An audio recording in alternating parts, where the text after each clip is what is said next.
क्या पूर्व जन्म के कर्मों का फल इस जन्म में मिलता है?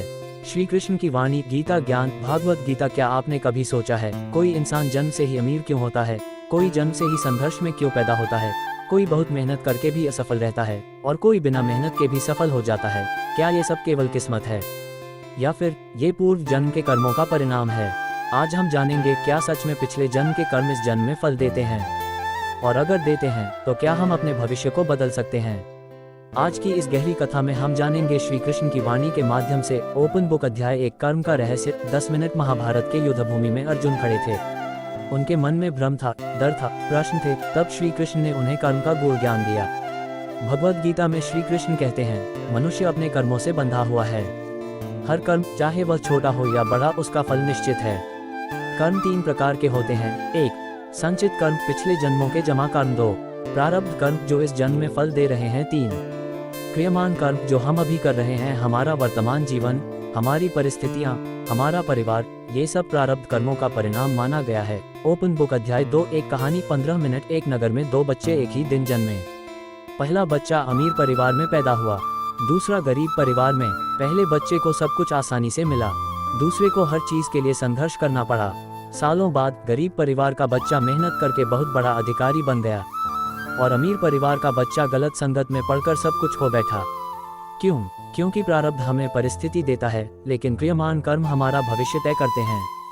श्री कृष्ण कहते हैं, मनुष्य को कर्म करने का अधिकार है, फल की चिंता मत करो। ओपन बुक अध्याय 3 आत्मा और पुनर्जन्म। 10 मिनट। कृष्ण ने अर्जुन से कहा, आत्मा न जन्म लेती है, न मरती है, वह केवल शरीर बदलती है। जैसे हम पुराने कपड़े छोड़कर नए पहनते हैं, वैसे ही आत्मा शरीर बदलती है। इसलिए जो कर्म आत्मा ने किए, उनका हिसाब भी आत्मा के साथ चलता है। कर्मों का नियम अटल है। ओपन बुक अध्याय 4। क्या सब कुछ पहले से तय है? 10 मिनट। नहीं। अगर सब कुछ तय होता तो श्री कृष्ण अर्जुन को कर्म करने की प्रेरणा क्यों देते? इसका मतलब है प्रारब्ध बदल नहीं सकता, लेकिन भविष्य के कर्म बदल सकते हैं। आज आप जो सोचते हैं, जो बोलते हैं, जो करते हैं, वही आपका आने वाला जीवन बनाएगा। ओपन बुक अध्याय 5 कर्म और न्याय। 7 मिनट। ईश्वर अन्यायी नहीं है। कई बार हम देखते हैं, बुरा करने वाला सुखी है, अच्छा करने वाला दुखी। लेकिन याद रखिए, कर्म का फल तुरंत नहीं मिलता।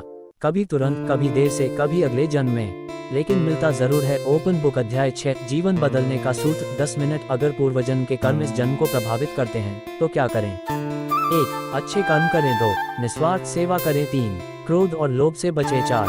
सच्चाई का साथ दें। 5.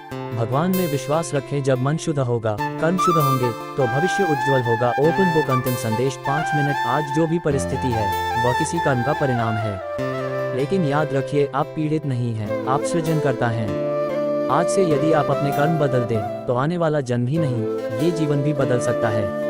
श्री कृष्ण कहते हैं, धर्म के मार्ग पर चलो, न्याय करो, सत्य बोलो और बिना फल की चिंता किए कर्म करो। यही मुक्ति का मार्ग है। बुलेस आए आउट्रो। अगर आपको ये ज्ञान अच्छा लगा तो वीडियो को लाइक करें, चैनल को सब्सक्राइब करें और कमेंट में लिखें, जय श्री कृष्ण।